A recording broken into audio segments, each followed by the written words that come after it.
얼마 전 프랑스의 언론인인 에릭 제무르라는 사람이 프랑스의 자살이라는 책을 썼어요.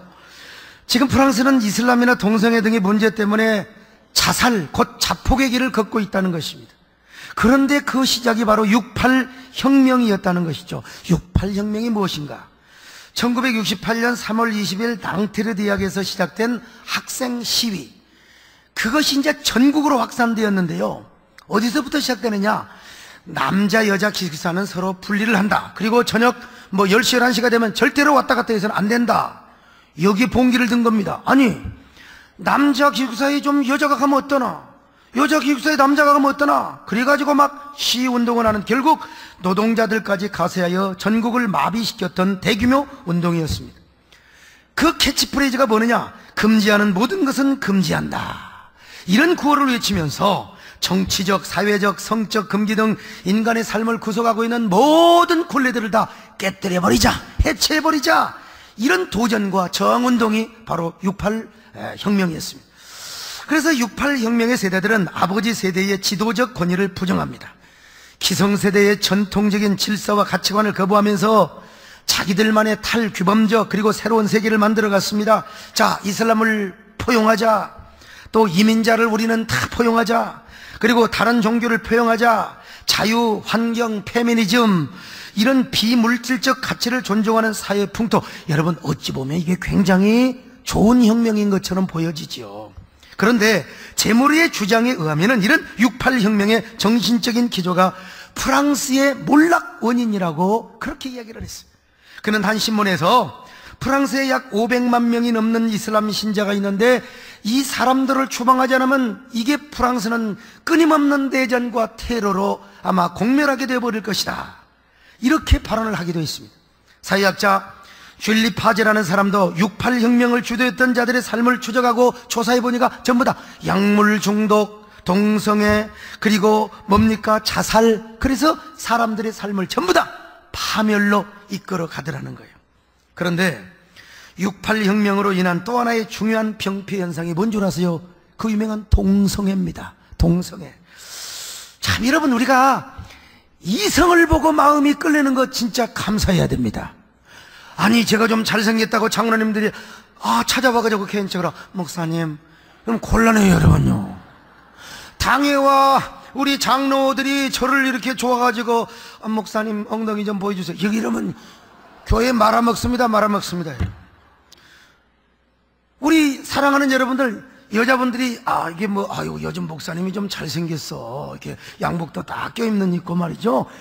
그것도 감사하시기 바랍니다, 여러분. 어쨌든 남자를 보고 여자를 보고 조금 관심이, 이거 하나님 앞에 동성애 안 하는 축복입니다, 여러분. 그런데 6.8 혁명으로 인해 진짜 이게 뭐냐? 이 동성애라는 것입니다, 여러분. 그래서 이 동성애 6.8 혁명 때문에 프랑스가 스스로 몰락의 길을 걷고 있다는 것입니다. 이건 영국도 마찬가지입니다. 6.8 혁명의 정신이 어디로 흘러갑니까? 영국까지 흘러갔어요. 그래서 최근에 윌리엄스 변호사가 영국에서 우리나라에 와가지고요, 한국교회 뭉쳐야 된다, 영국교회도 한 목소리를 못 내가지고 영국교회가 망했다는 것입니다. 낙태 문제가 나왔을 때 교회는 아무 소리도 못했어요. 동성애 문제가 나왔을 때 아무 소리도 못했습니다. 그러다가 이제 이슬람의 도전을 받았습니다. 여러분, 아무 소리도, 내 교회만 부흥되고 내 교회만 건강하면 된다. 그러다가 결국 이슬람의 샤리아법이 영국에서 통과가 되고요, 이슬람의 문을 열어주고, 그래서 영국은 완전히 지금 추락하게 된다는 겁니다. 원래 영국은 위대한 기독교의 나라였습니다. 선교의 대국이었습니다. 그리고 해가 지지 않는 위대한 선교의 대국이었어요. 그런데 그 쓰나미처럼 밀려오는 반기독교적인 사상과 공격에 대응을 하지 못하고 있다가 폭삭 주저앉아 버리고 말았어요. 더더욱 안타까운 것은 개교주의에 빠졌다는 거요. 내 교회는 문제가 없으니까 한국에도 이런 양상이 너무나 많아요. 내 교회는 부흥하니까, 내 교회는 아무 문제 없으니까, 그래서 남의 교회가 카페로 팔리건 이슬람 사원으로 팔리건 절간으로 팔리건 I don't care, 아무런 상관이 없다는 것입니다. 이러기를 20년 30년 하다가 영국 교회는 완전히 좌초 위기를 맞고 있어요. 그래서 영국의 윌리엄스 변호사가 와가지고 순회 강연을 다녔어요. 뭐라고 강연한 줄 아세요? 한국 교회도 지금 위험의 측면에 있습니다. 한국교회도 연합하지 않으면 수십 년 안에 몰락하고 말 것입니다. 영국교회 전체를 밟아서는 안 됩니다. 한국교회가 연합을 해야 됩니다. 그래서 제가 지금 연합운동을 하고 있는 거 아니겠습니까, 여러분? 윌리엄스 주장이 맞습니다. 저는 동성애 퀴어 축제라는 것이요, 저 샌프란시스코나 아니면 시드니 같은 곳에만 있는 줄 알았어요. 그런데 불과 몇 년 사이에 우리나라의 거대한 폭풍처럼 쓰나미처럼 막 그냥 몰려오는 거예요. 이번 6월 9일 날 서울시청 앞에서도 이 동성애자들이 모여가지고 개막식을 하고 축제를 하고 이제 계속해서 퍼레이드를 해나간다는 거예요. 여러분, 이게 남의 나라 이야기가 아닙니다. 지금 우리나라 이야기입니다. 다른 것도 아니고 서울시청 앞 광장에서 동성애 축제를 열도록 또 서울시가 허락을 해줬다. 그런 것이 세계적인 추세요. 흐름이라며 동의하고 지지해주는 박수주는 사람들도 많이 있다는 겁니다. 여러분, 박수치며 동의해주는 사람한테 나는 묻고 싶습니다. 만약에 내 자녀가 온몸을 빨가벗고 말이요, 서울시청 앞에서 축제에 가가지고 여자는 여자끼리 막 키스를 하고 남자는 남자끼리 말이 애정행각을 벌이면 그거 기분 좋게 받아들이겠냐고 내가 한번 물어보고 싶어요. 어느 날 사랑하는 아들을 오야오야 키우는 놈이 결혼을 하겠다고 신부감을 데려왔는데 청바지 입은 남자 데리고 왔어요. 남자아이라고 합시다, 여러분요. 야, 여러분 기분 좋게 받아들이겠습니까? 애지중지 얼마나 금이야오기야 키웠던데 사랑하는 딸이 신랑감을 데려왔는데, 아니 미니스커트를 입은 짧은 치마를 딱 와가지고 아버님 하면 좋겠느냐 이거요. 내가 물어보겠습니다. 아마 남의 일이라고 그렇게 생각했던 사람들도 막상 자녀가 그렇게 된다면 가슴이 미어지고 가슴이 뭉그러지고 말 것입니다. 말로만 듣던 동성애 축제의 모습 영상으로 한번 잠깐 보세요. 저게 동성애 외국에서 했던 축제입니다, 여러분.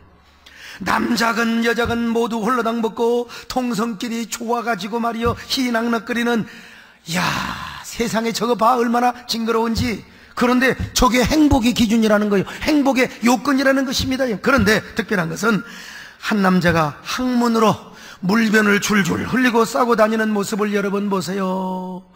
세상에 저게 뭡니까? 얼마나 우리의 가슴을 아프게 합니까? 원래 여러분, 항문은 하나님께서 변을 보라고 주신 배설기관입니다, 여러분. 그런데 변을 보는 구멍에다가 끊임없이 같은 동성끼리 성행위를 하다니까 이게 관략근이 고장이 나버려요. 관략근은 한번 고장나면 안 됩니다. 그래서 변을 참지 못하고 길을 걸어가면서도 물변이 무슨 말이 모르면은 물똥이라고 해줄게요. 물똥을 줄줄 싸고 다니는 거예요. 본인은 좋다고 하지만 여러분, 저것이 과연 인간의 행복일까요? 아무리 소수인권이 존중되고 인간의 자유와 가치를 존중하는 시대라 하더라도 저런 모습이 한 개인이 추구하는 행복의 조건일 수 있을까요? 그런데 저 사람들은 저게 행복이라는 것입니다. 삶의 가치라고 생각해요. 그리고 이런 바람이 세계적으로 불어닥치고 있습니다. 그래서 좀 진보적 성향을 가지고 있는 사람들은 그 목사님, 이게 세계적인 추세입니다.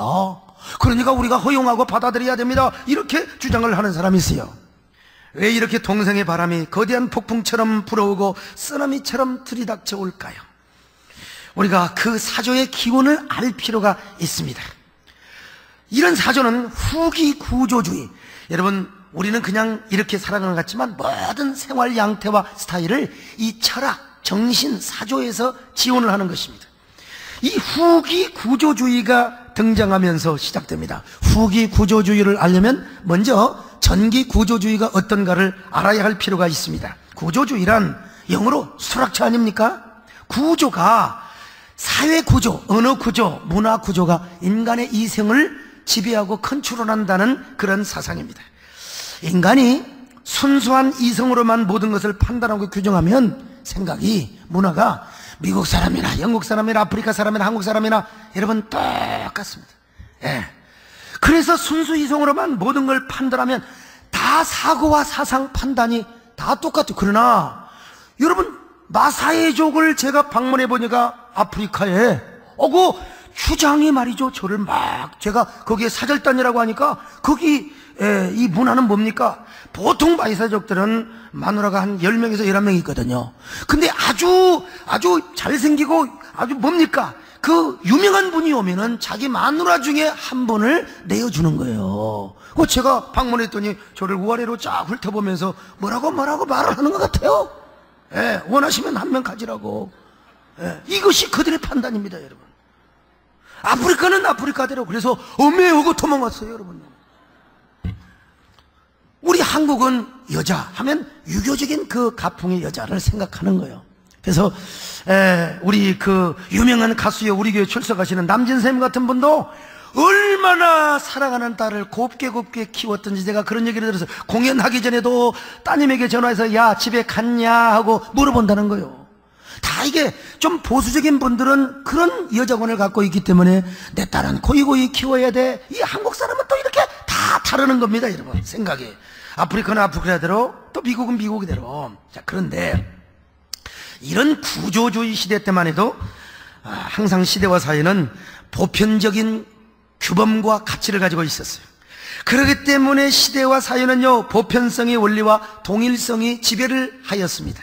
그러니까 어떤 색다른 주장이나 이색적인 이즘 같은 것이 나와도 인정을 받지 못해요. 왜냐하면 보편성이나 동일성에 흡수가 되어버리고 그 원리를 따라와야 했기 때문에 그렇습니다. 그러나 구조주의 다음으로 후기 구조주의가 등장하기 시작했습니다. 후기 구조주의가 뭐냐? 한마디로 모든 것을 해체해버리는 거예요. 지금까지 해왔던 스트럭처, 문화적인 구조, 언어적인 구조, 생각의 구조, 모든 이 구조를 무너뜨리져 버리자는 거예요. 동일성이라든지 보편성, 일반성, 이걸 다 해체해버리자는 것입니다. 그리고 자유롭게 살자는 거예요. 왜냐? 구조주의에서는 뭘 아주 기본으로 삼느냐면 차이, 디퍼런스입니다. 너와 나는 다르다는 거요. 네 생각하고 내 생각하고 아버지 생각하고 나 생각하고 다르다는 거예요. 인간과 만물의 존재는 다 차이가 있다는 것입니다. 그래서 이 차이 때문에 이제는 이 차이를 주장하면서 해체를 목표로 하는 거예요. 옛날에도 동성애는 있었습니다. 역사를 보면은 네로를 비롯하여 로마 황제들 가운데 동성애자가 있었고요. 삼국유사에 보면은 이 세상에 삼국시대 때부터 동성애가 있었다는 것입니다. 그래서 고려시대의 공민왕도 또 영화의 그 왕의 남자도 있었지 않습니까? 그러니까 구약에서도요, 소돔과 고모라 때도 동성애가 있었고 신약시대도 여러분 동성애를 언급하고 있지 않습니까? 오늘 본문도 마찬가지지요. 자, 그러나 그때는 보편성의 원리 아니면 동일성의 구조에 그 모든 것들이 흡수가 되어서 쪽을 못 썼어요. 동성애 이걸 어떻게 주장을 하지를 못했어요. 그런데 후기 구조주의 시대에 와서 개인의 차이를 강조하다 보니까 보편성이나 동일성을 해체시켜버리는 거예요. 그따위가 뭐요? 우리는 우리식으로 사는 거지. 전통적인 가치나 구조, 통념 이런 것들을 다 해체시켜버립니다. 개인마다 욕구의 차이가 있으니까 이걸 인정해줘야 된다는 거 아니겠어요? 그래서 사람들은 그 욕구를 따라 살고 욕구를 따라 사는 자유의 권리와 특권이 있다는 것입니다. 바로 이런 욕구를 뭐가 규제하느냐? 사회적인 통념, 규범, 윤리, 도덕, 법률 이런 것들이 자꾸 말이야 제어를 한다는 것입니다. 그래서 이걸 깨뜨려야 되는데 이러한 사조를 또 다른 말로 뭐라고 말하느냐?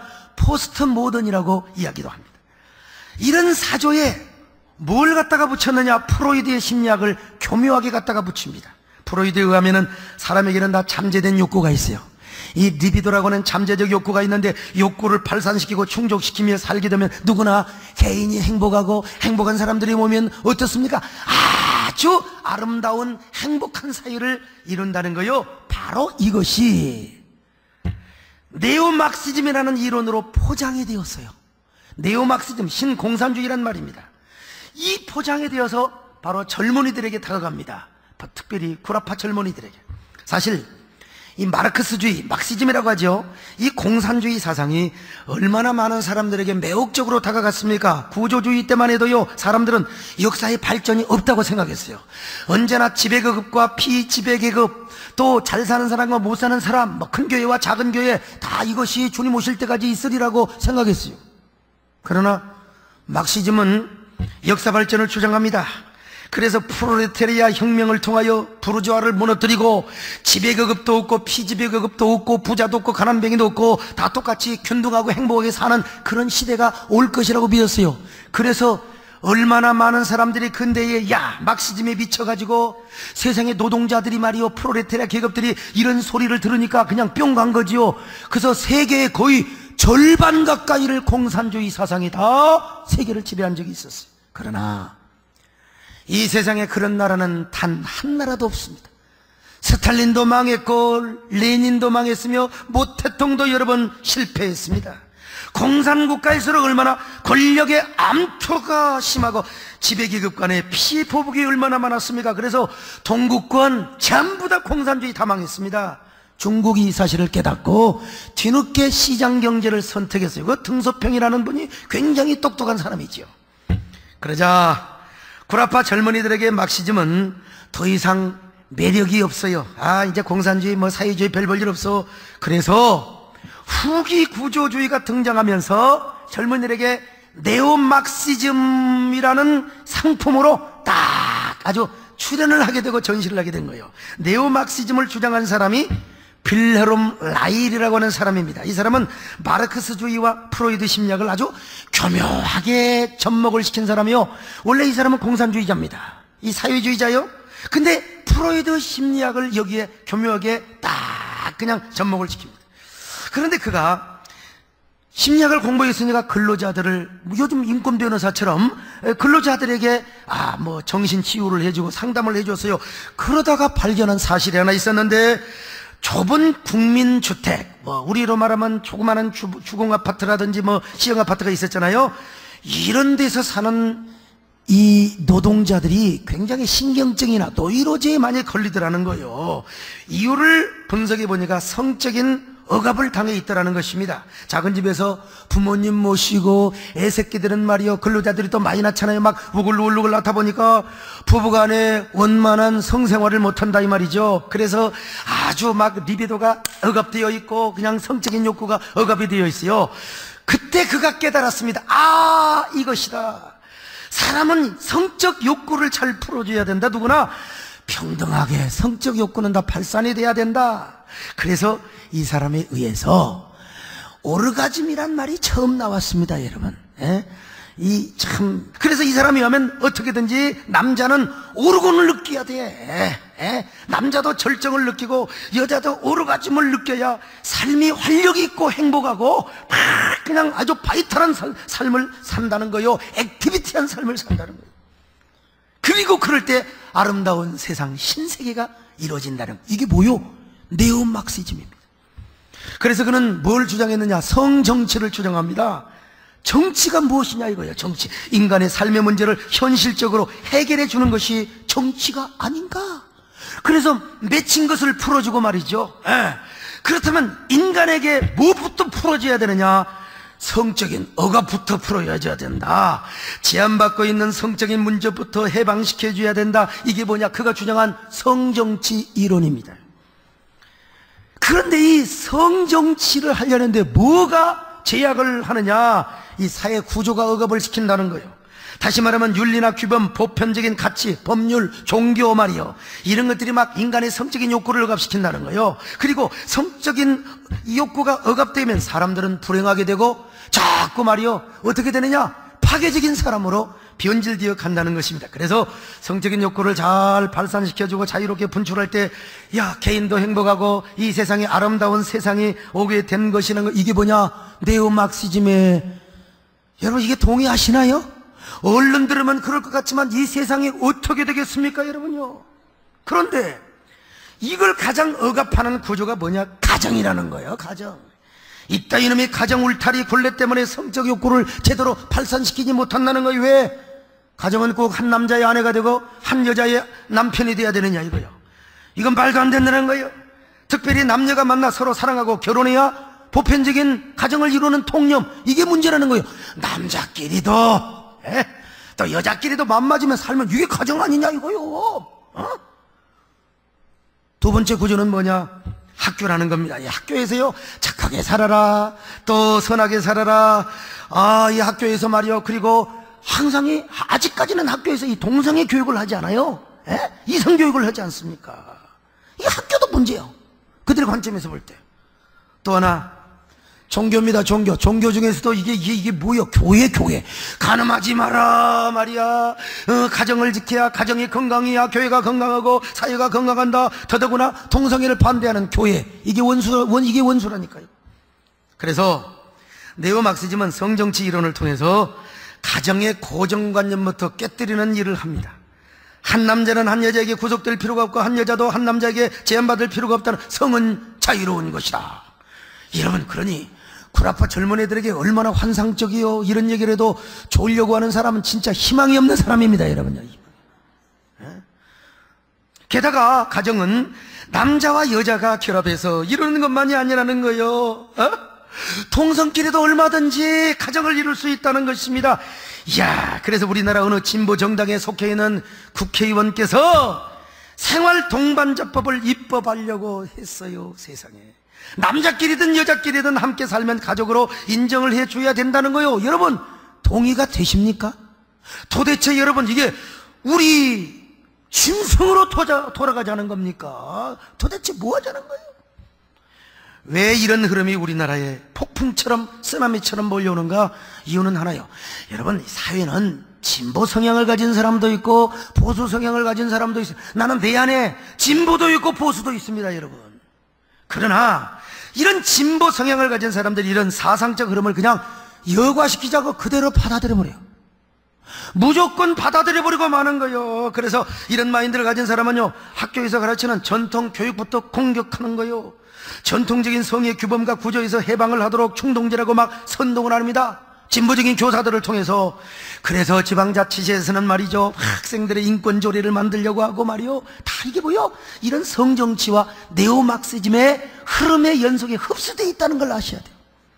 그런데 이런 성정치를 주장한 빌레롬 라이의 이 성장 배경을 알 필요가 있어요. 그는 어린 시절에 그의 어머니가 가정교사와 간통을 하는 목격을 탁 합니다. 그리고 이놈 자식이 좀 입을 다물 일이지 아빠한테 또 일러바쳐 버렸어요. 그래, 아빠하고 엄마하고 엄청나게 싸움하다가 엄마는 자살을 해서 죽습니다. 그래서 라이는 그때부터 성욕을 억제하는 제도나 문화에 반감을 갖기 시작합니다. 그리고 야, 성욕이라는 건 무제한으로 발산을 해야 된다. 그러면서 성해방 이론을 구축하게 되고, 이런 동기에서 성정치가 나오며, 이 성정치는 네오막시즘의 하나의 어떤 다 그냥 이론이 되어가지고 지금 젊은이들을 꼬여가고 있다는 사실. 바로 이런 네오막시즘의 안목으로 볼 때 그들의 가장 큰 원소가 뭔 줄 아세요? 교회입니다, 교회. 아니, 불교도 뭐 시대적인 추세니까 그거 뭐 인정하자. 여러분, 가톨릭의 교황께서도 말이요, 뭐 동성애 지지 발언을 하니까 이게 다 현대인들한테는 막 굉장히 좋게 보일지 모르지만, 여러분, 세상 망쳐먹는 거예요. 여러분, 우리 양심을 가져야 돼, 양심을 가져. 그리고 그러니까 교회만 반대하거든요. 교회가 동성애 반대하고, 그러니까 교회를 막 무너뜨리려고 건수만 있으면 교회를 공격하고, 대형교회 목회자들. 그래서 제가 지금 얼마나 조심을, 걸음 걸어가는 것도 옛날에는 막 이렇게 걸어갔는데 지금은 이렇게 걸어갑니다. 그냥 조심스럽게. 왜요? 제가 안 잡히려고 제가 얼마나 조심하며 살아가는 줄 아세요? 반기독교적인 그런 그 정서와 이러한 그 흐름이요, 특별히 한국의 막 쓰나미처럼, 왜? 한국 교회를 무너뜨려야 되거든요. 그래서 우리 사실 목사님들 또 뭐 대형교회가 좀 잘못한 부분도 뭐 없지 않아 있겠죠. 사람이 뭐 그러면은 뭐, 아니 누가 잘합니까? 이 세상에 다, 이 세상에 의인은 넘나니 하나도 없습니다. 저도 아마 뒤캐면 조금 꼴인 데 있을지 몰라. 아직은 없습니다, 여러분요. 그렇지만, 그런데 그런 부족한 부분도 없지 않아 왜 없겠습니까마는, 이런 흐름 때문에 한국교회가 미움을 받고 진보와 좌파와 그리고 젊은이들로부터 등돌림을 받는 이러한 대세라는 것도 여러분 우리가 알 필요가 있어요.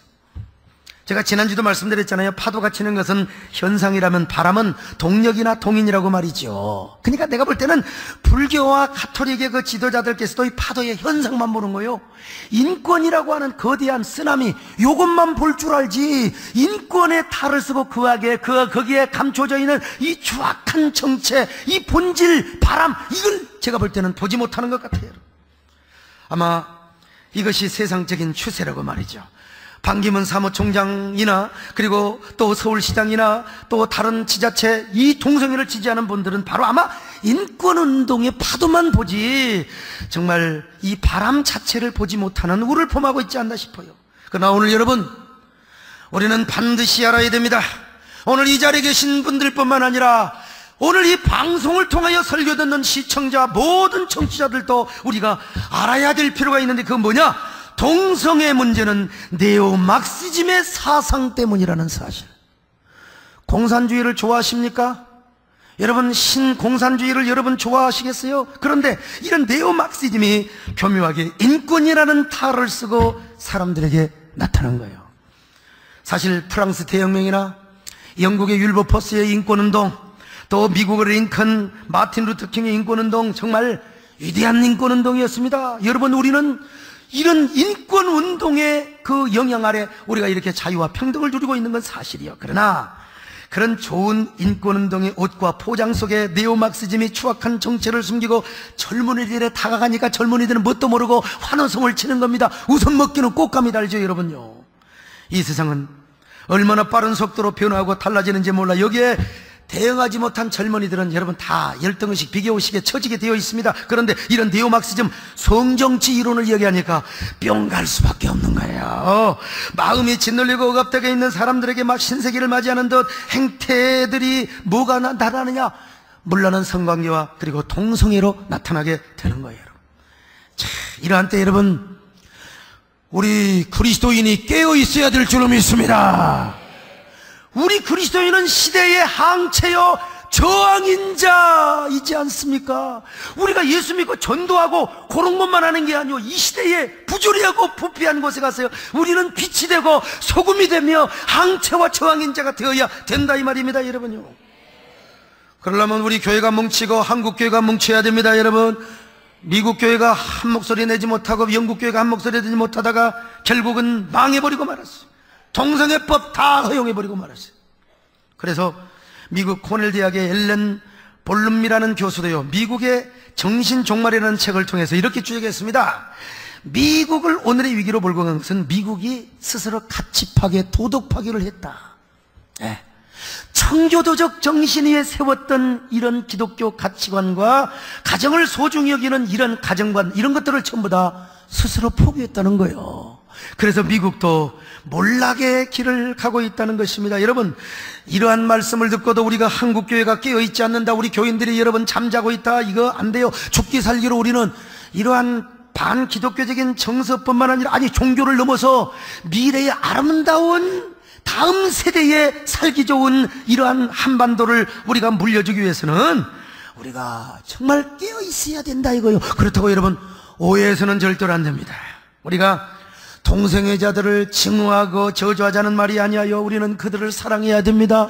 교회에 오면 우리가 더 잘해주고 특별 대우를 해줘야 돼요. 정말로 그들을 사랑으로 껴안고 선교의 대상으로 삼아야 돼요. 그러나 죄인들을 우리가 품어주면 그 죄를 미워하는 것처럼 바로 동성애 자체는 우리가 배격하고 반대해야 된다 이거요.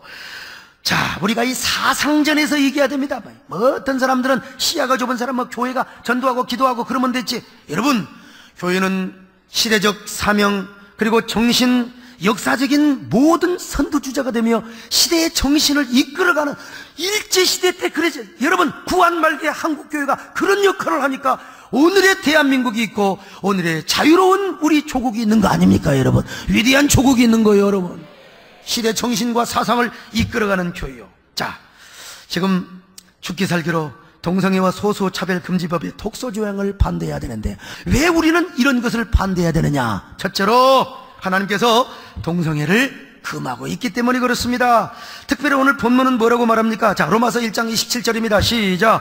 그와 같이 남자들도 순리대로 여자 세기를 버리고 서로 향하여 음욕에 불리듯하며 남자가 남자와 더불어 부끄러운 일을 향하여 그들의 그릇 때문에 상당한 보응을 그들 자신이, 이게 이 남녀 가지고 관계가 별로 만족이 안 돼. 그래서 변태적인 방법을 취하는 게 뭐냐? 이게 바로 동성애라는 겁니다. 지금 성경은 오늘 본문뿐만이 아닙니다. 여러분, 자, 다른 성경을 한번 보실까요? 자, 레위기 18장 22절 시작. 너는 남자와 동침하지 말라. 이는 가정한 일이니라. 레위기 20장 13절이요 시작. 누구든지 여인과 동침하듯 남자와 동침하면 둘 다 가정한 일을 행하면즉 반드시 죽일지니 자기의 피가 자기에게로 돌아가리라. 사도 바울도 여러분 이런 사람은 하나님 나라를 유업으로 남자 얻지 못한다고 고린도전서 6장 9절에서 말씀하고 있지 않습니까? 그러므로 우리 그리스도인은 하나님께서 동성애가 죄다, 가증하다 그러면 믿는 거예요. 뭐 누구 말 맞다나 이게 막 세계적인 흐름이고 추세라고. 그러면 세계적인 흐름 추세 우리가 따라가야 됩니까? 그러면 막 그냥 죽은 고기는 시냇가에서 흘러가요. 물이 물결이 세도 살아있는 고기는 그 물결을 역류하게 되어 있어요. 여러분 성경을 믿으시기 바랍니다. 하나님 편에서 생각하시기를 바랍니다. 두 번째, 생물학적으로도 순리가 아니기 때문에 그렇습니다. 일반적으로 동성애 본능은 태어날 때부터 동성애를 하도록 하는 DNA를 갖고 태어났다고 알려져 있어요. 이거 잘못된 정보입니다. 저 사람 운명적으로 동성애 DNA를 가지고 태어났기 때문에 천만의 말씀. 1993년에 미국의 해머 연구팀은 동성애자들의 염색체를 발견했다고 떠들어댔습니다. XQ28 동성애 본능과 욕구를 일으킨다고 그래서 얼마나 동성애자들을 연민하고 맞아 쟤들은 어쩔 수가 없어 운명적으로 그렇게 태어났어. 그랬으면 내가 이런 설교를 또 못해요. 그러나 1999년에 카나다의 라이스 박사 연구팀은 해머보다 더 많은 동성애자들을 대상으로 해서 XQ28 염색체 안에 유전자, 이거는 동성애와 아무런 상관이 없다고 결론을 지었습니다. 라이스 박사 연구팀은요, XQ28이 동성애와 전혀 관련이 없다고 결론을 내려버렸다니까요. 더더구나 최근에 2005년에 해머 박사를 포함한 더 많은 연구팀이 더 많은 동성애자의 가계를 대상으로 해서 조사한 결과 동성애와 DNA는 아무런 관련이 없다. 뇌사진까지 찍어봐도 현대 과학으로는 아무런 이질성을 보지 못했다는 것입니다. 여러분, 그러니까 이거는 절대로 순리가 아니라 영리라는 사실을 아셔야 됩니다. 세 번째, 국민의 미래 건강에도 절대로 해가 되기 때문에 그렇습니다. 여러분, 성전환자들은 빨리 늙습니다. 조로. 어떤 분이 5년 만에 저희 교회를 왔대요. 어디 이사 갔어요. 목사님 5년이나 지난번이나 지금이나 어쩌면 그렇게 피부가 예술이세요. 근데 5년 동안 제가 왜 안 늙었겠습니까? 근데 제가 그래도 다행히 성전환을 안 해서 이렇게 다 젊다는 소리를 듣는 거예요. 근데 어쩔 수가 없어요. 성전환자들은 초로 빨리 죽어요. 그리고 더더구나 이 남자들 같은 경우는 학문 선교를 해요. 학문 선교. 학문은 배설기관이기 때문에 거기에 온갖 지저분한 더러운 견들이 가득해 있어요. 그래서 학문 선교를 하다 보니까 그냥 치질이 생기고 악성 출혈 다 생긴 데다가 관략근이 고장이 나서 물변을 줄줄 흘러내릴 뿐만 아니라 이런 사람은 하루에 화장실에 앉아있는 시간이 3시간이랍니다. 3시간이요. 거기 영상 안 나오네. 그렇죠. 지금 저 보세요. 기저귀 차고 다녀요. 거기에다가 이 학문 선교는 에이즈 발병의 원인이 돼요. 우리나라에만 해도요, 에이즈 환자가 10,000명이면 대부분 동성애 출신들입니다. 더구나 에이즈는 전염이 됩니다. 특별히 동성애자들이요, 돈 주고 청소년과 성관계를 함으로써 이 청소년들에게 기가 막힌 에이즈, 1년에 1,000수백 명씩 이렇게 에이즈 환자가 급증해 가는데 그 중에 수많은 청소년들이 포함이 되어 있다는 사실을 아시죠? 근데 이 에이즈를 누가 치료해 주느냐? 자기 돈으로 치료 안 해요. 국가에서 돈을 대줍니다. 그 약값이 비싸기 때문에 1인당 3,500만 원 1년에. 여러분, 이 사람들이 20년 30년 동안 이 약값을, 요즘 사람들 보면 국회의원 돈 쓰고 어쩌고 저쩌고 신문에 납디다마는 웃기는 소리입니다. 여러분, 요 돈이 얼마인 줄 아세요? 요 돈? 앞으로 몇 년 동안에 수만 명이 말이요, 에이즈 환자가 급증할 것이라고 이야기하는데 도대체 그 돈을 누가, 여러분들이 세금 내서 다 감당하는 거예요. 국고로 해준다 이 말이에요. 더더구나 어떤 경로를 통해서든지 에이즈가 국민들에게 감염이 된다면 어떻게 되겠습니까? 정부에서도 여러분 동성애 아들의 인권은 존중해야 되죠. 여러분, 하나님의 영상 들었지만 인간이기 때문에, 그러나 이들을 선도하는 시도도 병행해야 된다고 확신해요. 반대로 여러분, 정부나 지자체에서 동성애를 지지하고 장려해 준다면 우리 미래의 국민 복원에 엄청난 해악이 올 수 있다는 사실도 아셔야 돼요. 깨달아지면 아멘 하시기 바랍니다. 네 번째, 마지막으로 아름다운 미래 사회를 이루어갈 수 없어요. 여러분, 지금 추진하는 소수차별금지법은 소수자의 인권을 보호한다는 차원에서 추진되고 있습니다. 사회적 약자, 여러분, 교회는 말하지 않아서 그러지 전기세 내지 못하고 수도세 내지 못하고 막 겨울에도 따뜻한 물 나오지 못하는, 살다 보면 그런 일이 있을 수 있어요. 교회가 도와주는 겁니다. 여러분, 사회적 약자 존중이 돼야 됩니다. 그러나 동성애자들은 고아와 과부 등의 사회적 약자들과는 다른 존재예요. 다른 사람들은 어쩔 수 없이 운명에 의해서 운명적으로 사회적 약자가 된 거예요. 누가 고아가 되고 싶어? 누가 그러나 누가 장애인이 되고 싶어? 그러나 이 동성애는 자신의 의지에 따라 달린 거예요. 여러분도 동성애가 되고 싶다고 자꾸 생각하면 달 수가 있는 거예요. 자기 의지야. 그러니까 이거는 사회적 약자가 될 수가 없어요. 그래서 이건 빼야 돼요. 그럼에도 불구하고 동성애법이 통과되면 목사가 강단에서 오늘 이런 설교잖아요. 그러면 제가 당장 서부결청서나 어디 저기 수원지검에 가서 조사를 받고 1,000만 원 이하의 벌금이나 2년 이하의 징역을 살게 되어 있습니다. 동성애자들이 결혼하고 싶다고 목사에게 와서 추리해달라고 하는데 나는 그런 거 안 합니다. 그러면 또 똑같은 처벌을 받게 되어 있어요. 제과점 하신 분 계시잖아요. 동생하는 분들이 가서 우리 결혼하니까 케이크 하나 만들어주세요. 그거 거부하면 똑같은 처벌을 받는다니까요. 여러분, 이런 역설이 어디가 있습니까? 역차별이 어디가 있어요? 우리 헌법에 언론의 자유가 있고 표현의 자유가 있는데 연예인들도 다 표현의 자유가 있잖아요. 그들 소수의 인권도 중요하지만 다수의 인권도 중요한 겁니다. 그런데 왜 다수의 인권이 침해를 당하고 처벌을 당해야 되느냐 이 말이에요. 정말 소수 인권을 존중한다면 존중해 주라고요. 하고 싶은 사람 하라고요. 근데 왜 그걸 반대하고 비판하고 가르치는 사람에게 벌을 주느냐 이겁니다, 여러분. 이것은 공익을 위한 길이고, 그리고 미래 사회를 발전을 위한 첩경입니다. 만약에 동성애 차별금지법에 합의되면 미래 사회가 어떻게 될 것인가? 동성애자들은 대부분 2, 3년 동안 살다가 헤어집니다. 그리고 대부분 입양을 해요. 입양을 하면 입양하는 그 아들이, 그 자녀가 또 부모 하는 짓거리 보면서 또 후천적으로 또 동성애자가 되는 거예요. 그러면 도대체 시집 안 가지, 장가 안 가지, 독신자들 생기지, 여러분 인구는 줄어들지요. 이 지구촌은 완전히 황폐한 지구촌이 되어버리고 말 것이요. 예? 그러니 우리 교회가 정신을 차리고 이런 법안을 막아야 됩니다, 여러분. 그러기 위해서 우리 세된 교회가 힘을 갖고시기를 바랍니다. 아니, 우리 한국교회가 함께 뭉쳐서 한 목소리를 내야 된다니까요. 교회의 힘으로 부족하면 건전한 가정과 건전한 사회를 이루기 원하는 시민단체에 일깨워서 함께 여러분 힘을 합쳐야죠. 여러분, 이래도 동성애를 동의하시겠습니까? 제가 이런 설교 안 하고 다른 설교하면 또 얼마나 저도 좋아요. 그러나 시대의 선각자가 되고 시대의 선지자가 돼야 됩니다, 여러분. 특별히 6월 9일 서울시청 광장에서 퀴어 축제를 한다는데 나는 한국교회가 침묵하고 있으면 안 돼요.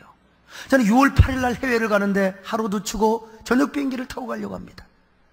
반대 시위에 우리 교인들과 함께 가서 우리의 소리를 내야 된다고 저는 확신합니다. 이거 내 교회와는 아무 상관이 없다고 팔짱 끼고 있는 목사도 죄인이고 여러분 교인들도 하나님 앞에 죄인입니다. 과거 목회 생태계가 건강할 때는 개교의 부흥을 위해서 그저 기도하고 전도하고 막 괜찮았어요, 그럴 때는. 그러나 지금은 여러분 사상전에 밀리면, 이 사상 전투에 밀리면 교회도 존재하지 않습니다. 시대의 시루에 완전히 쓸려버리는 거예요. 도대체 언제까지 교인들만 어루만지고 우는 성도 달래주고. 난 여러분 그런 목회 포기합니다. 물론 당연히 그렇게 하죠. 그렇게 해야죠. 그러나 이러한 성도들의 힘을 지배하기 위해서 우리 한국교회를 지키고 미래를 지키는, 우리 대한민국을 지키는 교회가 되어야 될 줄로 믿습니다. 이 일에 여러분이 앞장서시기 바랍니다. 뿐만 아니라 이 설교를 듣는, 방송을 통하여 듣는 모든 시청자, 모든 우리 한국교회 성도들이요, 목회자들이요, 시대적인 선각자가 될 수 있기를 바랍니다. 이 일을 하는 것은 하나님을 위한 헌신이요, 나라와 민족을 향한 희생이라고 생각합니다. 공익을 위하여 깨어있는 십자가의 군사들입니다. 하나님의 도성을 지키는 거룩한 전사들이, 우리 모두 이런 성도들 되시기를 축원합니다. 하나님 아버지 고맙습니다. 우리 모두 이런 깨어있는 파수꾼의 성도들, 교회들이 되게 하여 주시옵소서. 예수님의 이름으로 기도드립나이다. 아멘.